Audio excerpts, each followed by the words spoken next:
사람들은 눈에 보이는 것이 전부일 것이라고 자주 착각을 합니다. 그래서 겉으로 보여진 선함과 의로움에 관심이 있고 그것을 자랑하고 칭찬하기를 좋아합니다. 반대로 겉으로 보여진 악함에 대하여서는 마치 그 모습이 자신에게는 전혀 찾아볼 수 없다는 듯 그를 쉽게 정죄하고 판단하기를 좋아합니다. 그러나 성경이 말하는 우리의 인간의 실체는 너무나 적나라합니다.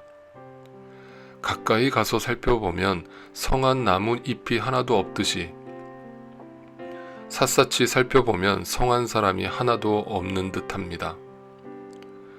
문제는 모두가 인정할 수밖에 없는 자신의 실체를 감추려 한다는 것입니다.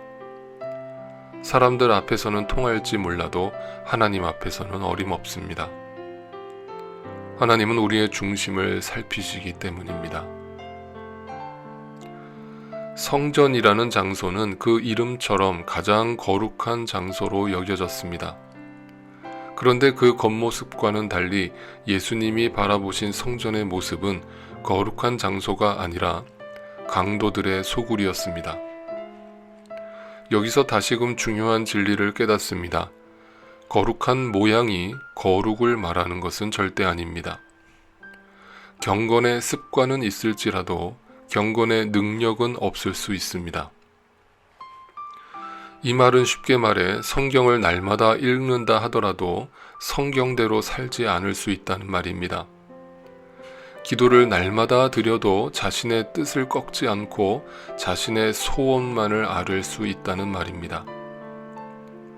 성경은 이들을 눈뜬 소경들이라고 말합니다.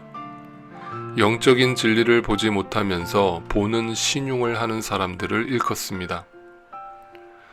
왜냐하면 악은 진리를 이해할 수 없기 때문입니다. 빛은 어둠과 사귈 수 없기 때문입니다. 그런데 아무리 그렇다 하더라도 주님의 말씀은 좀 지나침심이 있어 보입니다. 강도들의 소굴이라니요. 그래도 아직 눈을 뜨지 못했을 뿐이지 나름대로 믿어보려고 하는 사람들한테 격려를 해주시지는 못할 망정 강도들이라니요.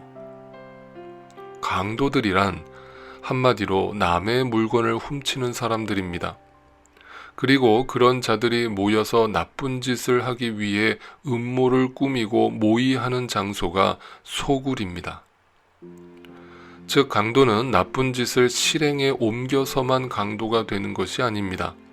이미 강도 짓을 하기 전부터 그런 마음으로 작정하고 모여서 모의를 하는 것 자체가 이미 나쁜 짓을 시작한 것입니다.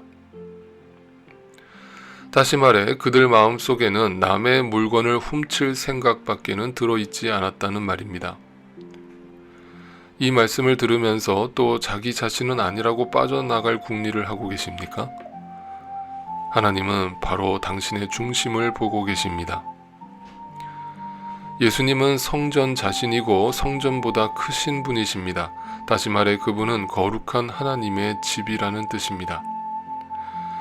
고린도전서 3장 16절 말씀에 의하면 그 예수님을 믿고 마음의 구세주로 영접한 우리도 주님의 성전이라고 가르쳐 줍니다. 바로 여러분과 제가 주님의 거룩한 성전이라는 뜻입니다. 주님이 고난의 길을 걷기 전에 가장 먼저 성전을 청결케 하신 이 사건의 의미를 이제 이해가 되십니까? 주님은 지금 당신의 마음속에 들어오셔서 가장 먼저 무엇을 하기를 원하시겠습니까? 주님이 보시기에 당신의 마음은 과연 거룩한 성전입니까? 아니면 강도들의 소굴입니까?